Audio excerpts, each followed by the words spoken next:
जय श्री राम, जय श्री राम।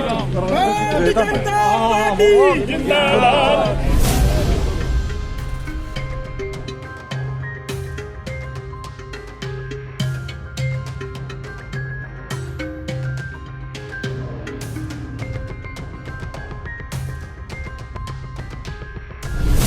श्री राम, जय श्री राम, जय श्री राम। गुप्ता जी को जय श्री राम, जय श्री राम, जय श्री राम, जय राम, जय राम।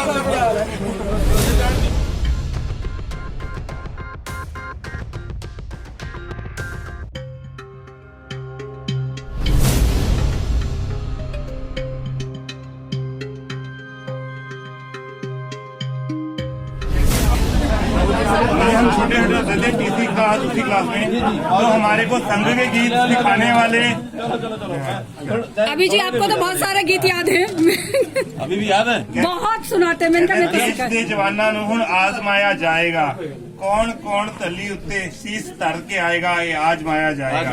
ठीक है, शोला ए जमी बनी, बिजली गिराए आसमां, चल पे आए शोलिया ते देश का एक कारवा। ठीक है, कौन अग्गा वध के पहला पहली गोली खाएगा, ये आजमाया जाएगा। कोई बात नहीं, पहले बैठे बैठे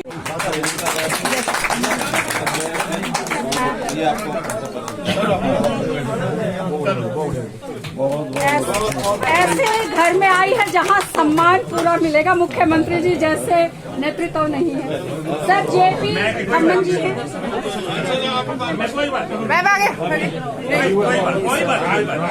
जेपी खम्मन जी हैं, पूर्व रिटायर्ड एडीसी उपाध्यक्ष जनता दल यूनाइटेड के नीतीश कुमार जी वाली पार्टी के हैं।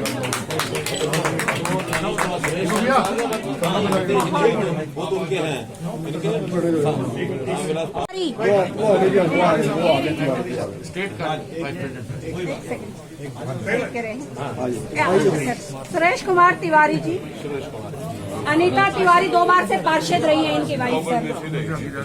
आर के गर्ग, ममता गर्ग, आर के गर्ग जी। बहुत बहुत बड़े परिवार में करण दिवाकर, बबलू कुमार, मैं बुला के सारे प्रेम जी, दिवाकर जी आ जाओ, बाहर ही अंदर आ ही नहीं पा रहे। अभी प्रेम बब्बर जी आप उधर आ जाओ आगे, उधर से आइएगा, उधर से उधर प्रेम। महेश कुमार गर्ग, ये राजनीतिक नया सफर है, क्या कुछ कहना चाहेंगे? मैं एक ही शेर कह के इस चीज का जवाब दूंगी कि वतन से जब मांगी थी कुर्बानी, जब वतन ने मांगी थी कुर्बानी तो सर मेरा कटा, और जब मैंने वतन से पनाह मांगी तो पूछा तेरा वतन से वास्ता क्या है। इसीलिए आज यशस्वी मुख्यमंत्री जो मनोहर लाल खट्टर जी हैं आज मेरे घर पे आए हैं, उनका बहुत बहुत स्वागत है। और मेरे भाई ज्ञानचंद गुप्ता जी और हमारे यहाँ के प्रत्याशी कुलभूषण गोयल जी और सभी लोग जो आए हैं उनका भव्य स्वागत है।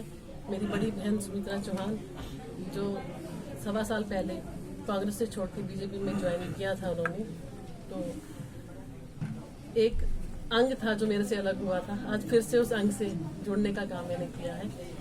और मैं ये मानती हूँ कि जिस तरीके की परिस्थितियां हैं, जिस तरीके से कहा जाता था कि कांग्रेस बच्चे खानी पार्टी है, वहाँ पर रहकर मैंने ये महसूस किया है कि मेहनत करने वालों की कदर नहीं है।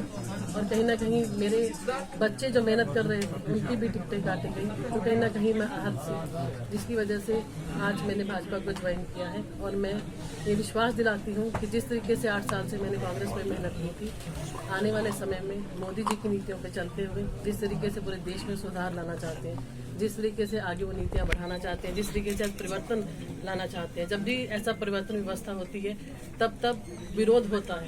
जो आज किसान भी विरोध कर रहे हैं, शायद वो नहीं समझ पा रहे हैं ये सब चीज़ें उनके फायदे की है, पर लेटर और सुनर उनको ये समझ में आएगा। और मैं मानती हूँ कि आज जिस विश्वास के साथ मैंने पार्टी को ज्वाइन किया है, मेरा मान सम्मान इस पार्टी में पूरा होगा। और मेरे जो फादर इन लॉ और मदर इन लॉ हैं वो सभी ओटी से शिक्षित हैं और शुरू से ही संघ परिवार से जुड़े हुए हैं। तो कहीं ना कहीं मैं ये महसूस करती थी एक परिवार में ही 2 विचारधाराएं अलग अलग हैं, और मैंने अपने घर वापसी की है, अपने परिवार में वापसी। आपके भाई साथ में आप खड़े हैं, कुलभूषण गोयल जी जो मेयर पद के उम्मीदवार हैं, अब आखिरी अंतिम चरण प्रचार में आप पूरी ताकत झोंकेंगी फिर उनके लिए? जी बिल्कुल झोंकूंगी, और मैं ये आज ही आपको सुनिश्चित करती हूँ कि भाई कुलभूषण जी मेयर बन रहे हैं और कहीं भी सामना नहीं है।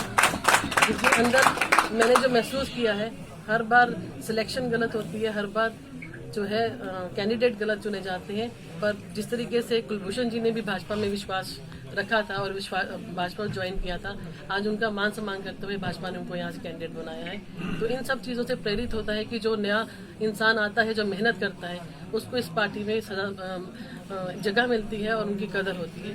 तो उसी पद चिन्हों पे चलते हुए मैंने आज इस फैसले को लिया। धन्यवाद जी, इतनी बड़ी उपलब्धि आप इसे मान रहे हैं, बड़ी राजनीतिक हलचल इसे देखा जा रहा है। आज रंजीता मेहता जो बहुत बड़ा कद था और कहीं आहत थी कांग्रेस के, क्या कुछ कहना चाहेंगे?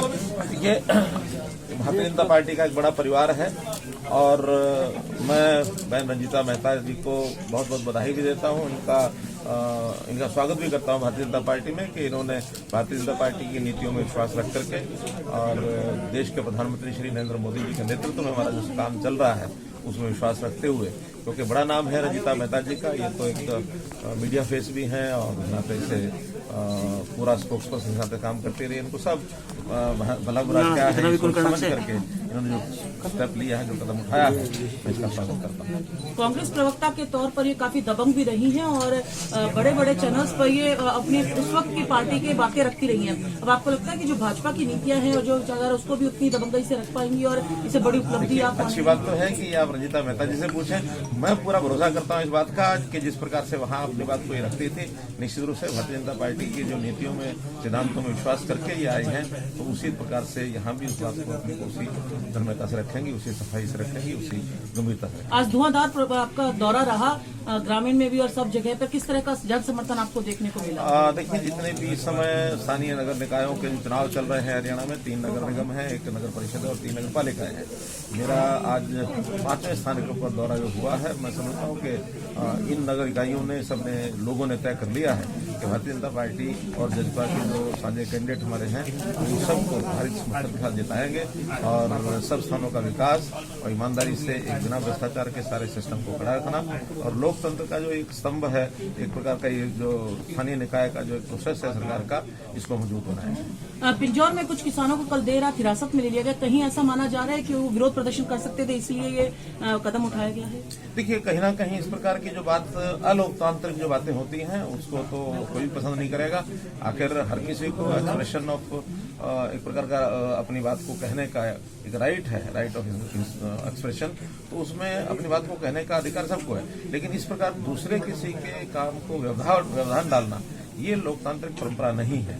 तो ऐसा कोई व्यवधान डालने के लिए यदि कुछ लोगों ने शिरकत की होगी तो एडमिनिस्ट्रेशन ने अपना कोई काम किया होगा। रंजीता जी,